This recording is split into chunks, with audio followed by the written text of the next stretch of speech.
The news this morning is dominated by Keir Starmer and Sunday with Laura Kuenssberg on the eve of the Labour conference, and how Starmer used sharp language about Reform UK, and Nigel Farage has just announced that his party would abolish indefinite leave to remain, the ILR, for non-EU immigrants, forcing hundreds of thousands of long-settled workers to reapply for visas under tougher salary and English language tests. And Starmer has called that policy racist and immoral, warning that it would tear the country apart.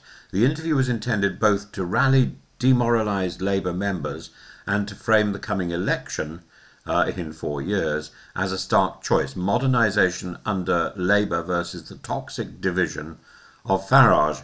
Now, I think there's two issues at stake here.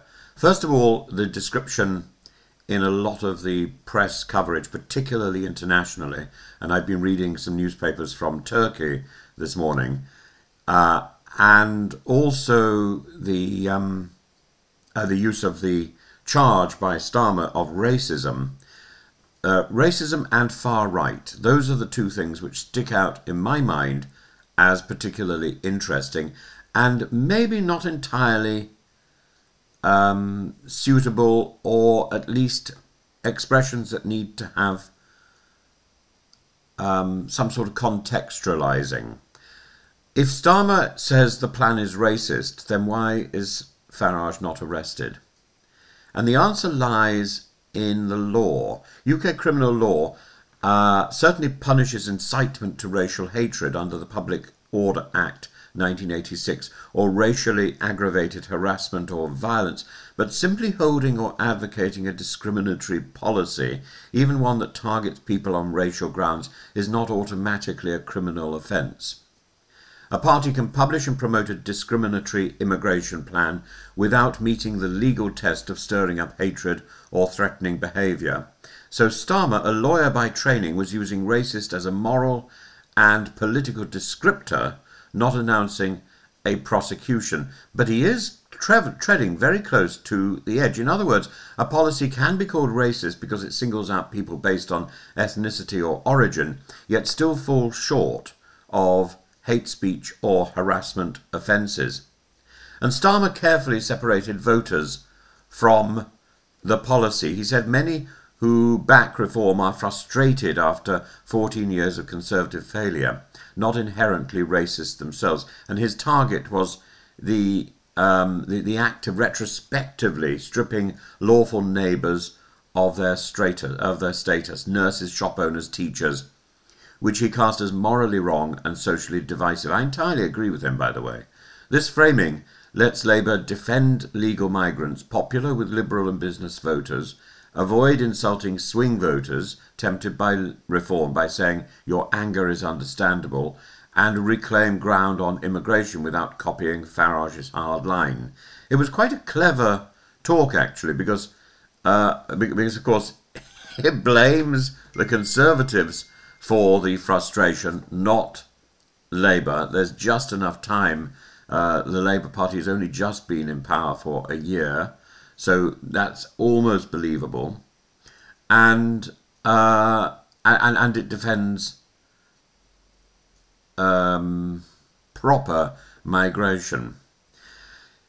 But if you read the Turkish, the French, the German headlines, Reform UK is almost always labelled far right, and that reflects European party taxonomy.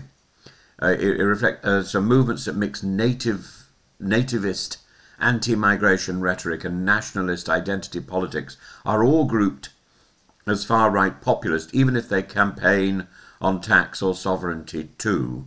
And the comparisons, I think, are reasonable. Farage's new deportation plan resembles hard-right parties on the continent. For example, Le Pen's RN in France, Vox in Spain, and the foreign policy cues that are visible. Farage has been friendlier to Putin than mainstream UK parties, another marker used abroad for far-right parties. So when people in the comments below say, oh, Farage isn't far right, where do you get this far right thing? I get it from the foreign press. I get it from people looking on at the UK.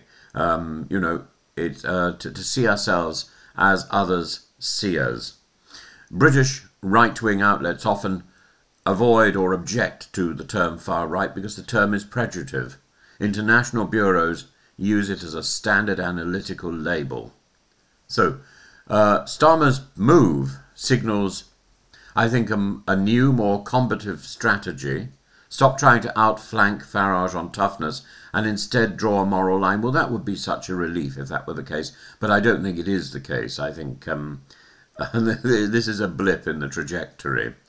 If it were, it would echo French centrists who've long united to block Marine Le Pen, and that probably is what British parties need to do if they want to stop the rise of reform.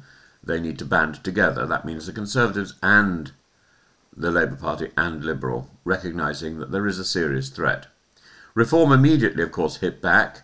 The policy chief, Zia Youssef, said Labour's message is pay billions for migrants or be called racist. The row sets up the election as a clash of values, security and fairness versus diversity and neighbourliness. But, you know, I think we come back to this idea. Starmer used the term racist. That is political rhetoric, not a call for arrest. But nevertheless, it is inflammatory rhetoric.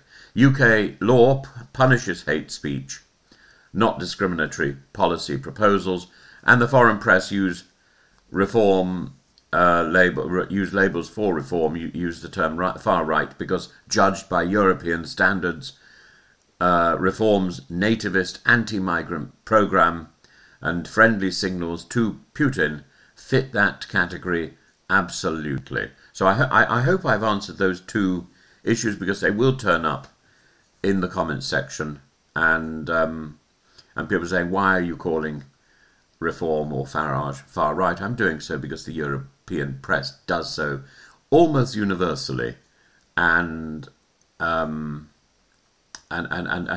think, you know, to be a little bit Scottish about it for a moment, that idea in the poem to the louse, to see ourselves as others see us, is entirely fitting, and sometimes it's useful to look in a mirror, or to hold a mirror up to the country and say, this is the direction of travel. It's not attractive.